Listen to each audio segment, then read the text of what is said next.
The Greensock animation platform, commonly known as GSAP, and Articulate Storyline 360 work together extremely well. And because every project published out of Storyline already has the GSAP script library connected to your project, this means that every Storyline developer can quickly get started using GSAP to create unique and inventive combinations of animation and interactivity. Still, at this moment, we don't have anything in the way of a dedicated user interface or API to support with the development process using GSAP in Storyline, so everything we do has to be set up via JavaScript triggers. This does mean that working with GSAP in Storyline can feel counterintuitive at times, but I'd like to help you on your journey by showing you a simple but effective way that you can synchronize your GSAP animation timelines with the Storyline Seekbar, so that your users can have full control over the animation sequences on slide using the standard playback controls. Hi, my name's Chris from Discover eLearning, and you are watching the Storyline Magic series for Articulate Storyline 360 developers.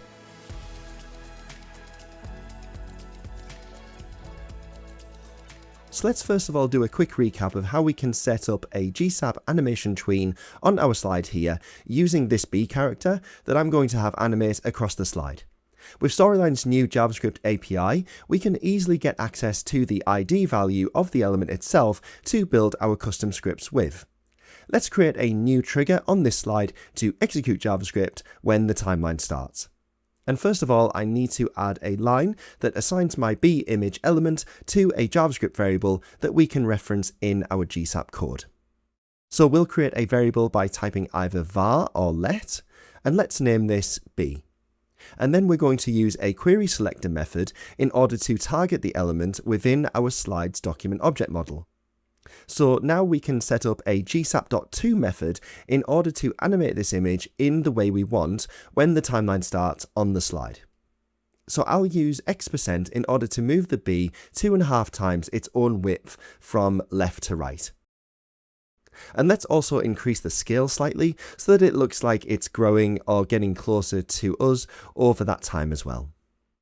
Notice the gsap.to method also takes a duration value in seconds, as well as an ease property if we want a gradual transition in or out, for example.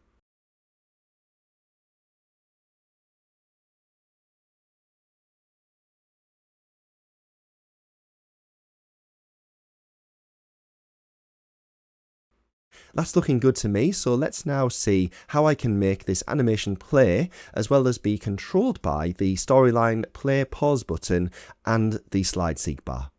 The first thing we need to do is get the slide's current time stored to a variable value so that we can use this to synchronize the time in milliseconds that the GSAP animation should be played.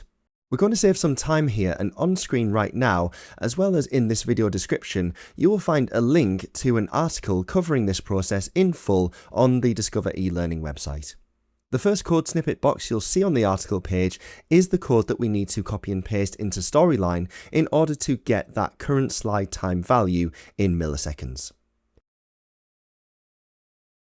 The script will generate that number and then seek to store the value into a Storyline variable named current time. So we just need to make sure that we have created that variable in our project's Manage Variables panel after saving the script.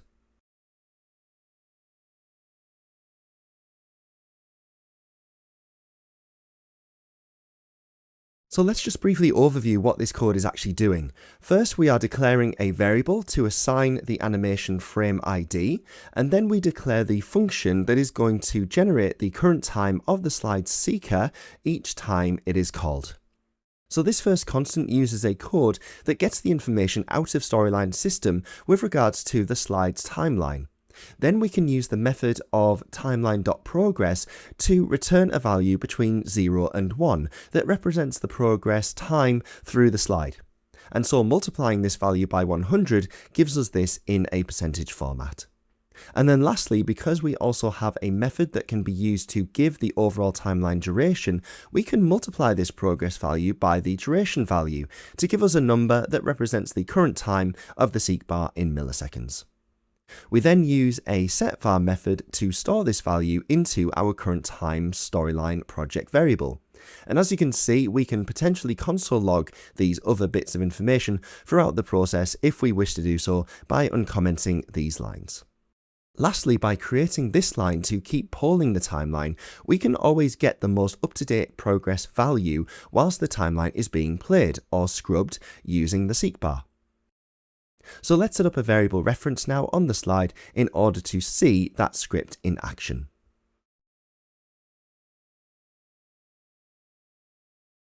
Okay, so now we have this current time value being stored as a variable in our storyline project, and we can now use it in our next script that will ensure the GSAP animation timeline will update or reset to the new progress value, keeping both it and the slide time in sync. The next script we'll be using to do this will allow us to set the exact start and end time for our GSAP animation to play on the timeline itself from two separate storyline project variables. So let's set these up now and name them start milliseconds and stop milliseconds.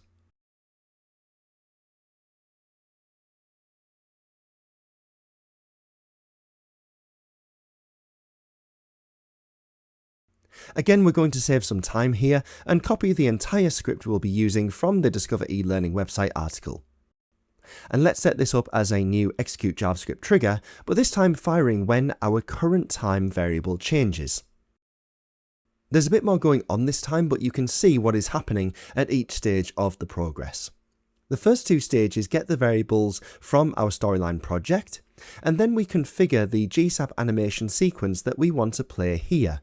So just be sure that the data model ID in the query selector method matches that of your object or image in your storyline project, and construct your animation as you wish.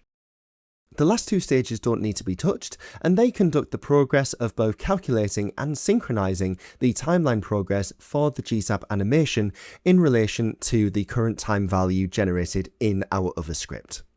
I've also just added some variable references onto the slide so that I can see the start and end time values that I'm going to set now in my Manage Variables panel as 4000 milliseconds and 8000 milliseconds. And previewing the slide now, once the Seekbar reaches the time as set in my start ms variable for the GSAP timeline to begin, I can now see that animation beginning to play, as well as end, at the designated time on the storyline timeline. This all looks great right now, however we do have a problem which you'll see happens if we try to move the Seekbar back to an earlier time, which shows that storyline always wants to reset the normal positional value of the image. And this was a problem I was struggling with to overcome for a time, because it seemed that the positional override always wanted to hit after any script has been activated in the triggers panel for the slide. But thankfully there is a way around this, and perhaps if you've already used Storyline for a time, you might know a place where we can instruct the slide Seekbar to not trigger seeking for what is on the timeline. That's right, we need to set up a custom slide layer to place our image onto, because by doing so we can tell Storyline that the object or objects that we are animating on this layer should not be controlled by the timeline seek properties, as instead in the case of GSAP we'll be doing all of that via our code.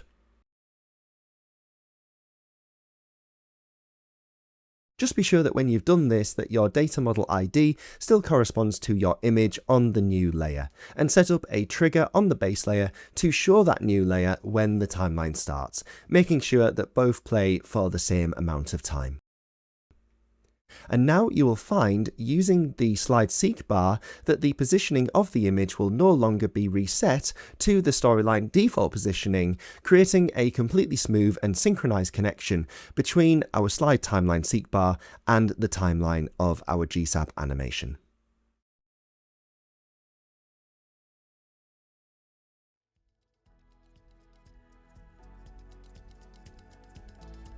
I hope you'll find my method useful as you start building your own GSAP-based animation sequences in Articulate Storyline. And if you're interested to learn more about what can be done using GSAP, then please explore our website's training section, where details of all of our advanced and master level storyline events are taking place. You'll also find our complete online tutorial courses here that go through full and advanced topics start to end, focusing on areas such as the capabilities of integrating modern generative AI platforms with Articulate Storyline. Please also consider liking this video and subscribing to our channel for more storyline magic coming very soon. You can also leave me a comment to let me know what you'd like to see covered next. Thanks for watching and see you next time.